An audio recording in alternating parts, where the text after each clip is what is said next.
கடகம் ராசி நவம்பர் 2 முதல் நவம்பர் 8 வரை வாராந்திர ஜாதகம். ராகு தேவர் உங்கள் ராசியின் 8வது வீட்டில் அமர்வார். இதுபோன்ற சூழ்நிலையில் இந்த வாரம் சமூக தொடர்புகளை விட உங்கள் ஆரோக்கியத்திற்கு முன்னுரிமை கொடுக்க வேண்டும். இதற்காக தினமும் நடைப்பயிற்சி மேற்கொள்வதன் மூலமும் வெளிப்புற உணவை தவிர்ப்பதன் மூலமும் உங்களை ஆரோக்கியமாக வைத்திருக்க முயற்சி செய்யலாம். இந்த வாரம் வீட்டை அலங்கரிப்பதற்கோ அல்லது பழுதுபார்ப்பதற்கோ நிறைய பணம் செலவிடுவீர்கள்.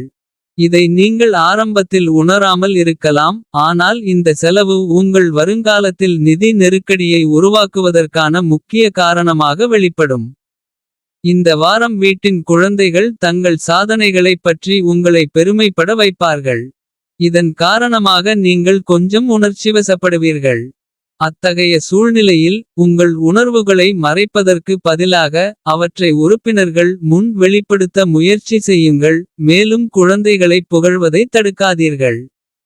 சனி தேவர் உங்கள் ராசியின் 9வது வீட்டில் அமர்ந்திருப்பார். இதன் விளைவாக ஏற்கனவே ஒரு வெளிநாட்டு நிறுவனத்தில் பணிபுரியும் உங்கள் ராசியின் மக்கள். இந்த வாரம் பெரிய பதவி உயர்வு அல்லது நன்மையை பெறுவதற்கான வலுவான வாய்ப்பு உள்ளது. இதன் காரணமாக பணியிடத்தில் உங்கள் மூத்த அதிகாரிகள் உங்கள் வேலையை பாராட்டுவார்கள். மேலும் இந்த நேரத்தில் உங்கள் சக ஊழியர்களும் உங்களுக்கு முழு ஆதரவை வழங்குவார்கள்.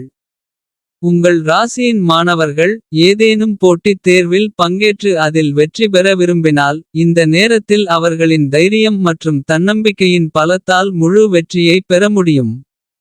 ஆனால் இதற்காக உங்கள் குருக்கள் மற்றும் உங்கள் ஆசிரியர்களை பிரியப்படுத்தவும். அவர்களுடனான உங்கள் உறவை மேம்படுத்தவும் உங்களுக்கு ஒரு சிறப்பு தேவை இருக்கும் என்பதை உறுதிப்படுத்திக் கொள்ளுங்கள். இந்த வாரம் பரிகாரம் ஓம் துர்காயை நம என்று தினமும் 27 முறை உச்சரிக்கவும்.